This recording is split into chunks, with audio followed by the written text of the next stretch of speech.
Hello everyone, welcome back. Today's recipe is another cheap but incredibly tasty one. The other day I was in town and I had a really nice fake duck hoisin wrap.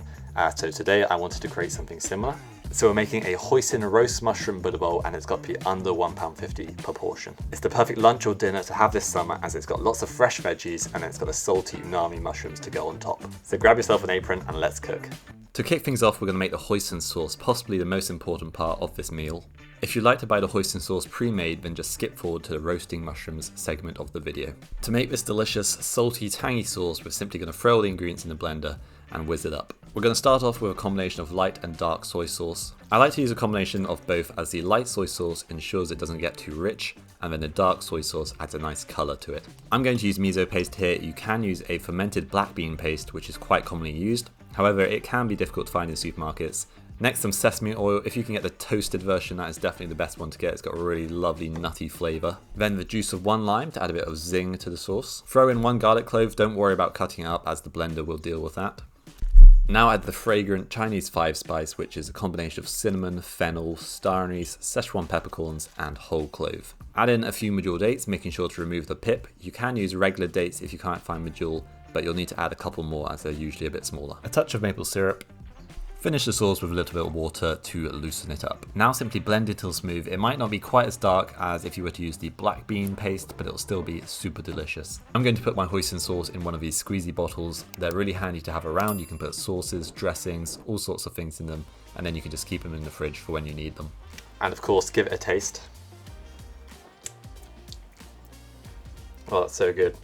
You got tanginess from the miso, freshness from the lime.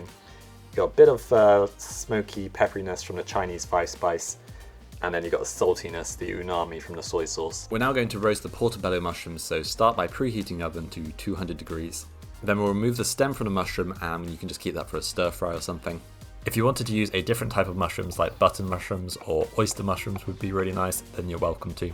Then slice up your mushrooms. You don't want to go too thin or else they'll break up when you marinate them. I did do this with some of the slices so you can learn from my mistake. Get your mushrooms in a bowl and give them a good covering of the hoisin sauce. Now get your hands in there and gently move the mushrooms around so they all get a good coating of the sauce. Now get yourself a lined baking tray and lay out the mushroom pieces, leaving a little gap between each piece.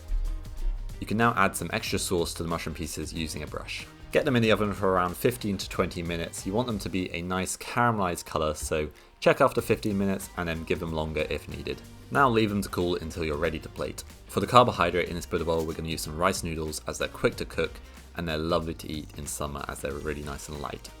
Simply boil the kettle, put your noodles in a bowl and pour the water over, and then you're just going to leave them for 3 minutes. Take your noodles out of the water and rinse them under cold water. This will stop them from cooking any further. I'm going to use the water that I cooked the noodles in to cook the edamame beans now. I'm also going to add a dash of sesame oil to the noodles to stop them from sticking together. To cook the edamame beans, we're going to boil them in water for 2 to 3 minutes until they're slightly soft but still have a nice bite to them. We'll now prepare an array of crunchy vegetables. This is a great chance to practice your knife skills. Starting off with a garnish of spring onions, I've got a little trick here where you slice the spring onions super thin. You're then going to place them in ice cold water and they're going to sort of curl up and look really cool. Then we'll slice some red cabbage. It's a great vegetable, it's usually really cheap and it's got lots of vitamins and fibre in it. Next, some carrot. Don't worry about peeling them as there's lots of good fibre and nutrients in the skin. Then cut into slices and then those slices into little batons. Finally, some cucumber, which I'm going to simply slice on a slight angle. Personally, I always get a little bit peckish while cooking, but try not to eat all the vegetables before you've even plated. I'm also going to finely chop a bit of coriander because I just love the stuff, so I tend to put it on everything I cook. I know that quite a few people don't like coriander, so feel free to leave it out if you're one of them. To bring all these veggies together and make them a little bit more tasty, we're going to make a really simple dressing, and I'm just going to chuck it all into a jar and give it a good shake. So into the jar we're going to add some sesame oil, maple syrup, lime juice, some sesame seeds. I've got black ones here, but you can use white, it doesn't really matter. Then finish it off with some grated ginger, and that's going to bring this dressing to life, and the veggies are going to taste delicious. We are ready to serve up, so place your veggies around the bowl one by one, and then add your noodles. Make it look as beautiful as possible, as we all know, we eat with our eyes first, so that is the key here. We'll then sprinkle the coriander over the top, and then get your gingery limey dressing and generously pour that over the Buddha bowl. Then get your hoisin mushrooms and place them in the center of the bowl, and we're going to drizzle over more of that delicious hoisin sauce.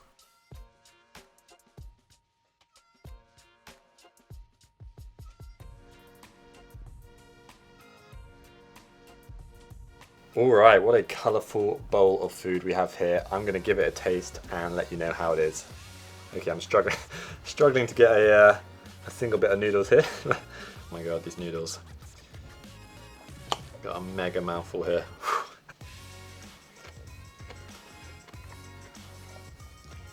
Wow, that actually turned out really well. The mushrooms are salty, they got a really nice caramelization around the edges, and then you got the freshness from all the vegetables.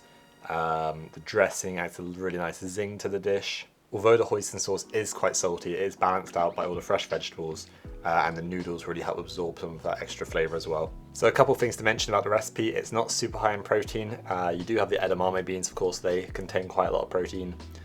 In the rice noodles there's not much, so you could replace the rice noodles with something like buckwheat noodles. They're quite good, soba noodles. You could also cook a bit of tofu, so you could marinate the tofu in the hoisin sauce and cook it at the same time as the mushrooms. The great thing about Buddha bowls is you can sort of swap and change what you put on there. So if you don't like a certain vegetable, like, I don't know, the red cabbage, you can take it out, maybe put in some broccoli. Maybe you don't like edamame beans, so you could swap it with some fried up tempeh. There are so many options. Just keep the hoisin sauce and the dressing and it's going to taste delicious. So that's the end of the video. I hope you enjoyed it. Please do subscribe if you're new to the channel, and also share my channel with any friends you have who are looking to eat more plant-based food, and I'll see you in the next video. Bye bye.